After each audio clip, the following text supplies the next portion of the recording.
My name is Christian Montague, and this is my first video. It's going to be kind of, it's somewhat informal. I have a background in business and philosophy. I have an MBA focusing on international business. I have a master's in philosophy, graduate certification in cognitive science, and a bachelor's in history and a bachelor's in philosophy. My point of doing this series is to discuss not necessarily the technical aspects of the economy, but rather the political risks that could lead to systemic problems within the financial system. Now, what I'm referring to are things like civil unrest in the United States and in the Eurozone.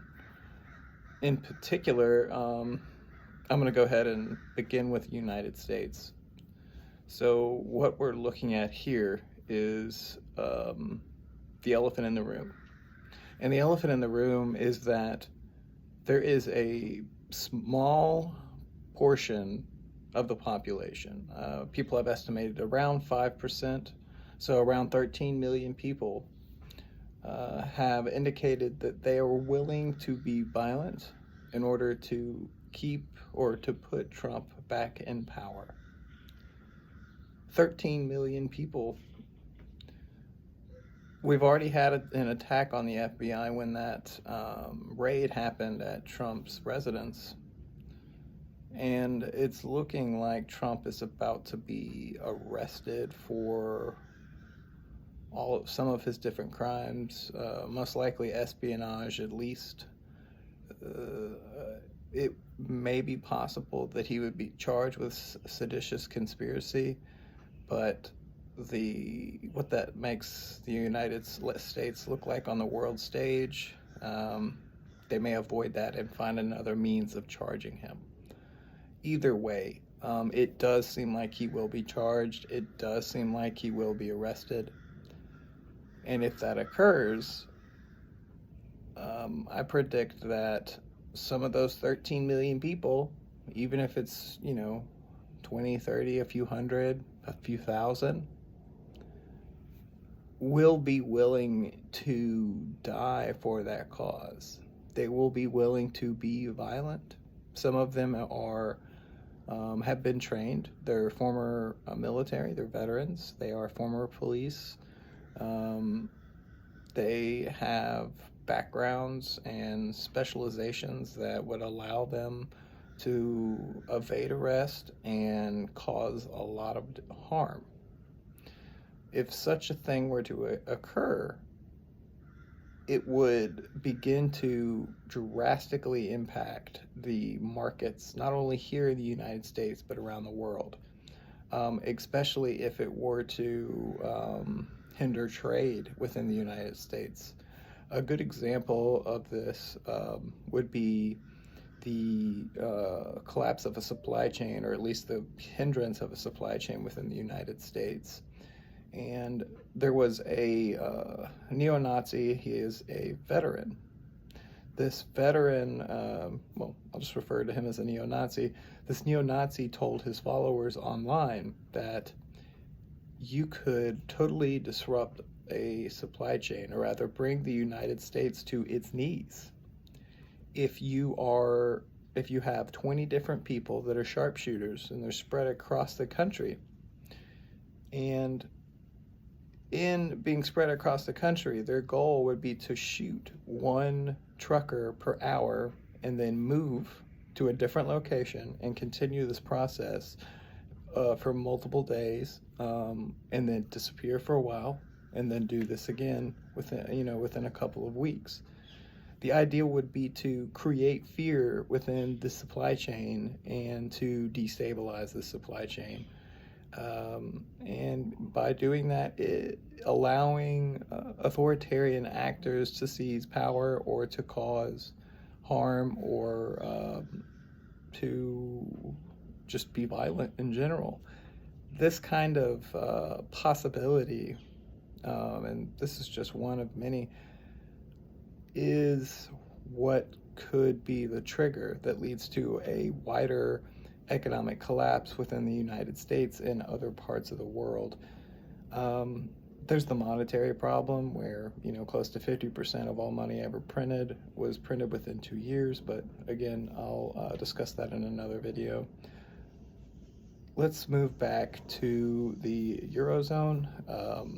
The Eurozone is experiencing an energy crisis due to the war in Ukraine. Recently, the Nord Stream pipeline was destroyed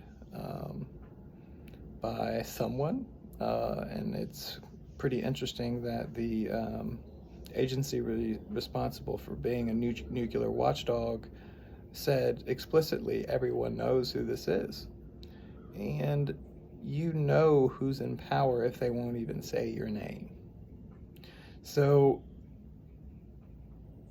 with that said, the Eurozone is having to try to get gas and other means of energy from around the world, increasing the price of natural gas and around the world from countries that already consume it at a wide scale. And they also don't have the infrastructure to be able to extract other forms of energy. They over the last few years have gotten rid of, in Germany, they've gotten rid of some of their nuclear power plants. 40%, I believe, of their total energy needs were being derived from Russian gas. With that said, there is a possibility that German industry will not be able to run during this winter if they don't have enough supplies or energy. The same thing may be true in other parts of Europe, which could bring their economy to their knees. But my main focus is what this will do to the population. If things like there's been talk that the mobile networks, they will not have enough energy to maintain these in parts of the winter. There's been talk of rolling blackouts, and if industry shuts down, there's going to be inflation a lot more inflation in these areas. There's going to be massive job loss, and there is a high likelihood that there will be civil unrest in Germany and other parts of the Eurozone as well. This is, again, what will lead to further economic instability in the region, apart from the financial crisis that is currently unfolding in this area, especially in Britain. So the destabilization of order within the Western world, because of the confluence of the various issues that we face, including the war in Ukraine, inflation, the continued pandemic, political contention, and the rise of political violence and authoritarianism within the United States. Anyway, this is going to be like a series of videos. We're being quite informal, hopefully we'll be able to be more professional as I buy equipment. But anyway, again, my name is Christian Montague, and it was nice making this video.